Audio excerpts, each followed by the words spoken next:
Well, we're talking about kids, and while we're talking about kids, I just need to make a confession about my own kids, is that I've discovered that my kids sometimes lie. I know, your kids don't. It's just my kids, but my kids sometimes lie. Sometimes my kids tell me that they were somewhere and they were actually somewhere else. I know no other parents have ever had this situation, but it happened to me. You know, a child says to me, I went to the library after school, and then I find out that actually they went to the shops. They told me they were in this place, and then they went to that place. And then someone invented an app called Find My. Does anyone know this? It's a little app on your phone, and you can put in people's mobile numbers, and then you can know exactly where they are. It's brilliant. You should get it. You'd know where your husband is all the time. And so I can open this up, and I can see a map, and I can see a little dot, 3 little dots of my children, or I can know where they are whenever. And I thought, this is great. There'll be no more doubt. There'll be no more uncertainty. I'll know where they are all the time. Except that now my children tell me, well, Dad, the app's not accurate all the time, you know? And sometimes the dot sort of isn't exactly where I am. And I know it looks like I was in the shops, but the library's right next to the shops, and actually I was in the library, the dot's just not quite in the right place. Do you know what I mean? I really was there, the dot just sort of moves around some. Yeah, that's right. It's close. It's close, but it's not close to that many meters. Anyway. The point was, I thought with this app, I thought I'd found certainty, right? I thought all my doubts were gone and I'd found absolute certainty, but doubt remains. And I thought, actually, life is a bit like that, isn't it? Isn't life a bit like that? We find things in life and we think, now I'll be certain. Now I know for certain. But then you realise there are still doubts. What you thought would give you certainty doesn't, and your doubts remain. We're in this series that we're calling Overcomer, where we're recognising that many of us live life with a sense of being overcome. And there are things like fear and anxiety and temptation and loss and failure and doubt that overcome us. And one of the things that the last 2 years has shown us, or one of the things that the last 2 years has really done for many of us, is to increase our sense of doubt, big time. For many of us, we would say, life used to be predictable. Life used to be normal. Life used to be stable. Life used to be certain. But in the last 2 years, life has become predictably unpredictable and certainly uncertain. You know what I'm saying? I mean, it wasn't that long ago that there were news reports of some little bizarre virus in a little town or city in China that we'd never heard of. And people were asking, is that going to come to Australia? And then it came and people were asking, is it going to be a big deal? And then it turned into a big deal. And people said, what are we going to do about it? Are we going to be safe? And then someone said, maybe we could create a vaccine against it. And people said, well, will we be able to do that? Will we be able to create a vaccine against this new virus? And then we did. And then people said, is the vaccine safe? Is it okay? Can we trust those scientists? The people who invented this, when they said, we've invented this thing, and it's going to be fantastic. Can we trust that? What's going to happen with all these restrictions? These things that change all the time. You can go here, you can't go there, you can have this many people in your house, you can do this. What's going to happen with that? It all seems so uncertain. There's so much confusion and so much doubt around those things. Do we still have to wear masks? Do masks work anyway? Someone starts to say masks don't actually stop the virus, they're just, We've got all this uncertainty and all these doubts, but because it's not just about COVID, is it? We live with doubts and uncertainty about our jobs, about our families. We sit here this morning having just had a state election in our city, in our state, and people are saying, well, like, there's a new government. Can we trust this new government? Are they going to be better than the last lot? Are they going to be worse than the last lot? What are they going to do? They're going to change some things. They're not going to change some things.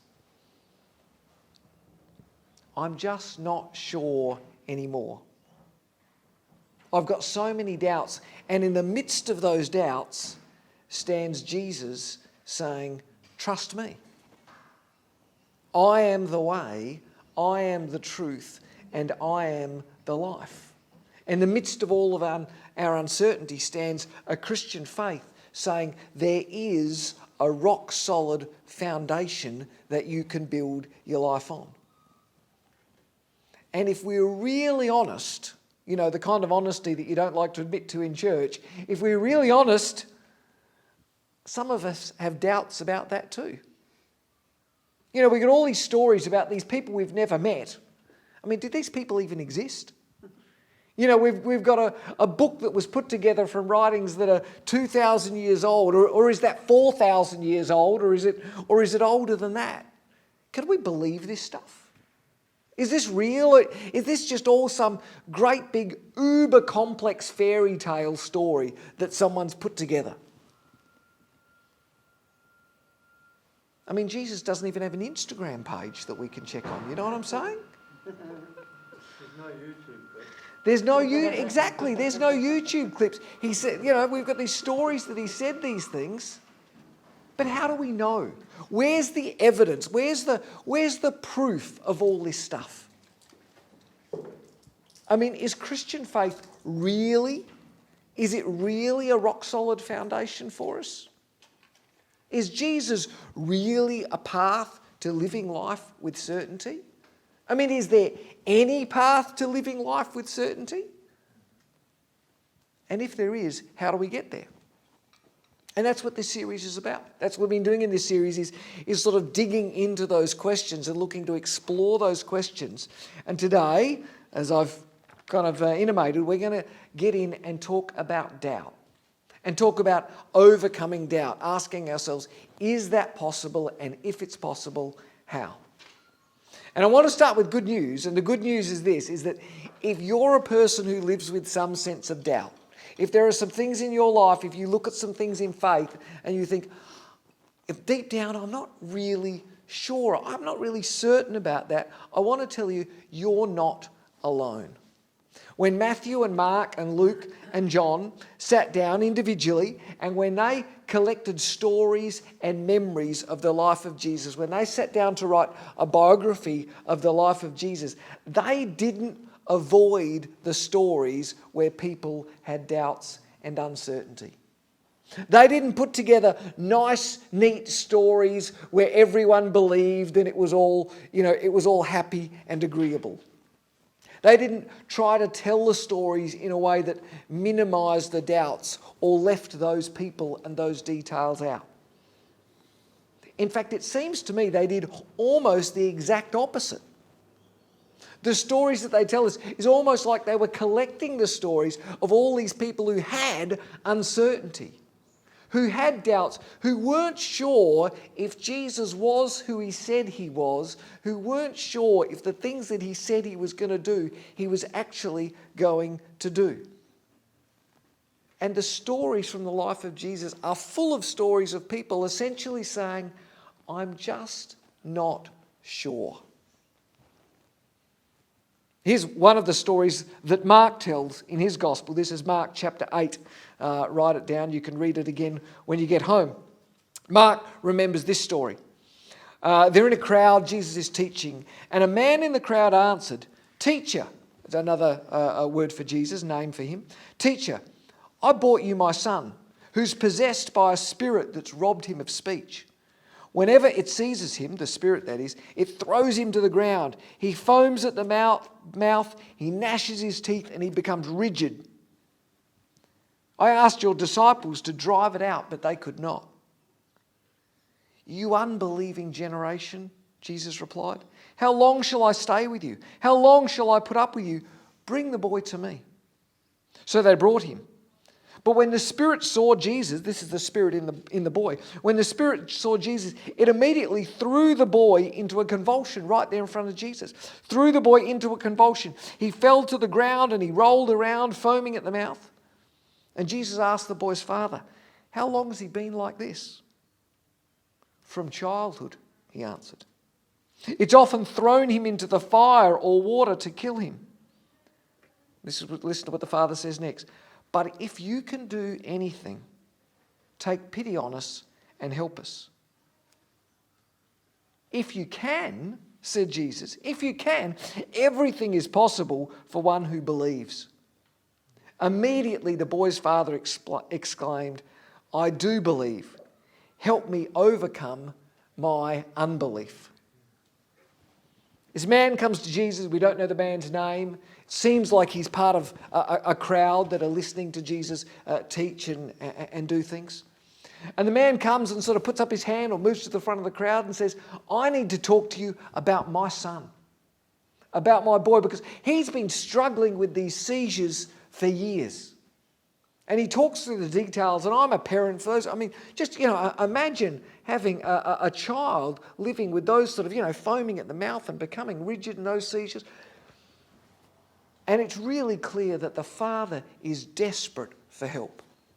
And it doesn't say it, but the suggestion clearly is that the father sort of tried everything and nothing's worked. And he comes to Jesus and he says, if you could do anything, could you help with this? It's the language of doubt. If you could do this. And Jesus responds saying, well, what, if you can? What do you mean, if you can?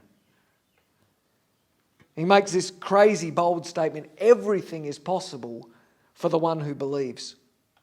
And then the boy's father responds with this beautiful honesty when he says, I do believe, help me overcome my unbelief. And this story, you should bookmark, many of us should bookmark this story in our Bibles, because this story gives hope to many of us who have doubts. To anyone who wants to believe but finds it hard, this story, I mean, many of us are like that dad, aren't we? We come to Jesus and we say, Jesus, if you could help, if there's any way you could do anything, that would really be awesome. I believe, I want to believe, but help me overcome my unbelief. Because there's a part of me that just isn't sure. I've heard that you can do things for other people. I've seen you from a distance do things from other people. But could you do anything for me?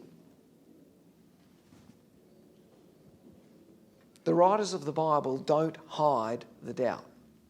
They don't ignore it. They don't try and gloss over it. I mean, even when Jesus rose from the dead, they don't ignore the fact that some people, even in that moment, had doubts. This is how John tells that story. John chapter 20. Now Thomas, also known as Didymus, he's got a nickname, I don't know kind of what that's all about, but Thomas, or Didymus, one of the 12, was not with the disciples when Jesus came. So the other disciples told him, we've seen the Lord. But he said to them, unless I see the nail marks in his hands, and put my finger where the nails were, and put my hand in his side, I will not believe. A week later, his disciples were in the house again, and Thomas was with them this time. Though the doors were locked, Jesus came and stood among them. And he said, peace be with you. And then he said to Thomas, put your finger here. See my hands. Reach out your hand and put it into my side. Stop doubting and believe. Thomas said to him, my Lord and my God. And then Jesus told him, because you've seen me, you've believed. Blessed are those who have not seen me and yet have believed. For whatever reason, and we don't know the reason, Thomas wasn't there the first time that the rest of the disciples saw the risen Jesus. Now remember, they didn't expect they were going to see Jesus, right? This wasn't on their calendar, meet the resurrected Jesus. They were just together and Jesus shows up. So of course they tell him about it later. They see him the next day or the day after. You would not believe what happened to us last night. We saw Jesus. But Thomas has got his doubts.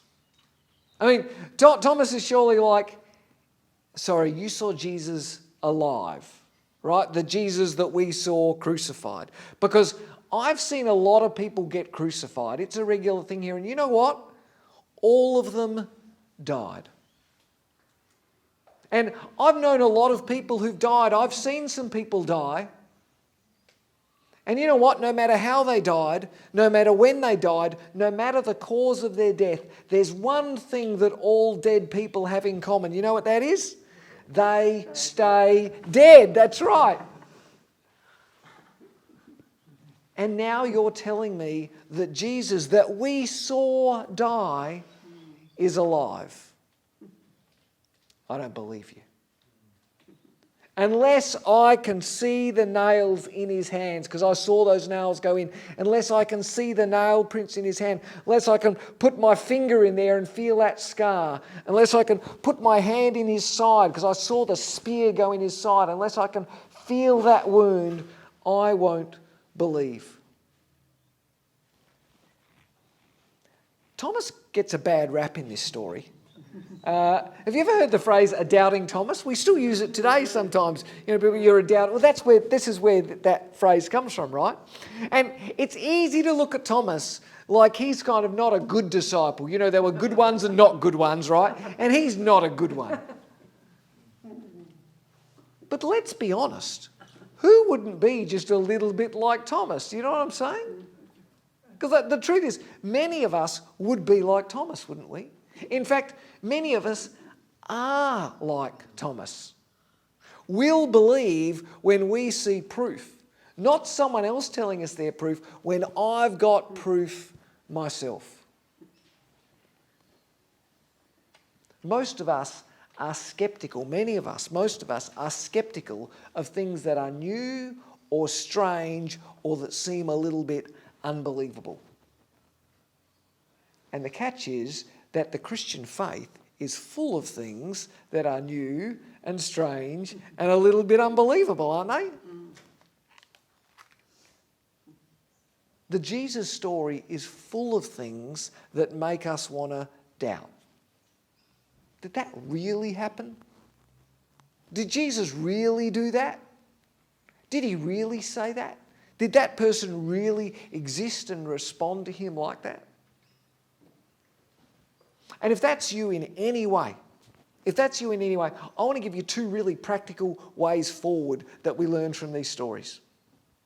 The first thing I think we learn from these stories is really importantly, and some of you really need to hear this, it's okay to doubt. It's okay to have doubts and questions and uncertainty around the things of faith. If there's anything that these stories teach us, is that Jesus wasn't offended. Jesus wasn't shocked. Jesus wasn't upset. Jesus doesn't shame the dad in front of anyone, in front of the crowd.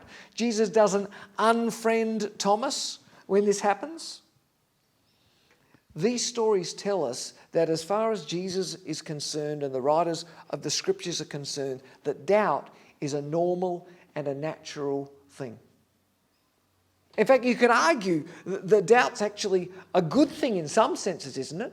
I mean, if you had no doubt, if you just believed everything that anyone ever told you, if you believed everything you ever saw, then you would think that Macca's is a great way to feed your family, wouldn't you? You would think that if you bought that new expensive four-wheel drive, then all of your family trips would just be full of wonder and adventure, with your kids sitting in the back seat just looking out the window like this. Right? If you believed everything that you saw and read, you would think that if you spent all that money on step one undies, that the girls would just be flocking to you. Right? Sorry, there's someone in the front row. It's all right. I'm not even going to go there. Doubt is not a bad thing. And Jesus makes it clear that doubt is not a bad thing. A week later, when Thomas was there, it's Jesus that goes up to Thomas. Jesus doesn't avoid. It's Jesus that goes straight to Thomas and holds out his hands and says, "Here you are.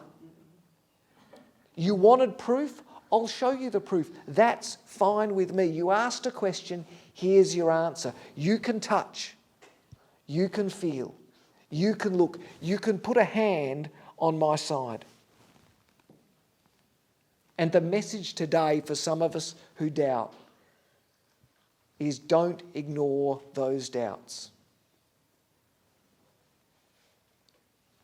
The first thing that Jesus wants to say to some of us is that your doubts are okay. Don't feel bad about having doubts. Jesus welcomes those doubts. Jesus welcomes you and Jesus loves you, doubts and all. It's okay to doubt. The second thing these stories teach us about doubt is that the solution to doubt is to dig. The solution to doubt is to dig. Now, it seems to me that there's a common misunderstanding that doubting things of faith is bad, and that the solution to that is that you should just stop doubting and somehow believe. That you should just sort of have a conversation with yourself and say, "I'll stop that and I'll just believe that all of this is true, or that all of this is real, or all of this is whatever it is." But Jesus' interaction with Thomas teaches us something very different, doesn't it? Because it's Jesus who says, you can dig, you can explore, you can look, and you can feel. Thomas wanted answers, and Jesus gave them to him. And the message for those of us who doubt is don't ignore those doubts. Don't run away from those doubts. Dig into them. Search for answers. Jesus welcomes that. Don't give up. Dig into those questions. Dig into those uncertainties. Dig into those doubts. You won't disappoint Jesus. He won't unfriend you. He welcomes your searching. Because here's the thing. Jesus is real. His story is true. The documents that we have are historically reliable. The claims that he makes stand up to critical analysis. And I'm not saying that so that you'll believe me. I'm not making those statements so that you'll believe me. I'm making those statements to say, dig in for yourself to find that those statements are real and true. Because here's the thing. Whatever doubts you have, someone's had that same doubt before. Do you ever think about it that way? Whatever curly questions that you've come up with, you read a story in the Bible and you think, what does it mean by this? Someone's asked that question before. Someone's dug into that text or that story or that reality or that piece of science or that piece of the world around us. Someone's dug into that and discovered an answer before. And I want to encourage you, dig in to your uncertainty. Search for answers. Explore the historical evidence. Because your questions and finding answers to those questions are way too important for you to give up on. The reality of Jesus in your life is way too important for you to give up on because you can't find a good answer to this or you can't find a good answer to that. And I just want to make a couple of quick comments about this digging. When I say dig into it, I don't mean ask a question of your opinionated uncle, right? I don't mean take a poll of your friends at uni and go, who thinks this is true, yes or no, right? The yeses have it. I don't mean believe whatever comes up on the very first search for, on Google, is Jesus real, or yes or no. Oh dear. I'm talking about looking for experts, real experts. I'm talking about digging into academics and archaeologists and people who have for years been searching for historical and archaeological evidence around the reliability and the truth of the Christian story, because those people exist and that evidence exists. Dig into that. Dig in and keep digging. What I'm saying is just please don't give up. Don't walk away from Jesus because you have doubts. The answer to your doubts are far too important for you to give up. Jesus is too important for you to give up on because you've got a tricky question or because you've got a doubt or an uncertainty. We live in a world that seems to increasingly question what's true. And maybe that's because we're becoming more jaded. Maybe that's because human beings are becoming more sceptical and more cynical. Or maybe it's because the world around us is becoming less trustworthy. Maybe it is that the world around us is feeding us more lies and that there's more deception in the world. Maybe it's a little bit of both. But I want to say to you this morning that whatever you think about those two statements, if you think it's one or the other or you think it's both, one thing that is in no doubt is that we are in need as individuals and as community. We are in need of certainty more than ever before.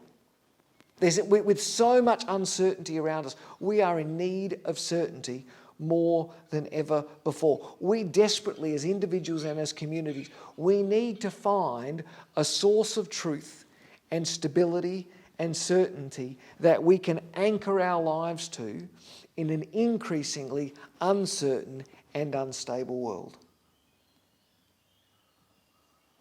And Jesus reaches out to us in our uncertainty, in our doubts, in our instability, and he says, I am the way.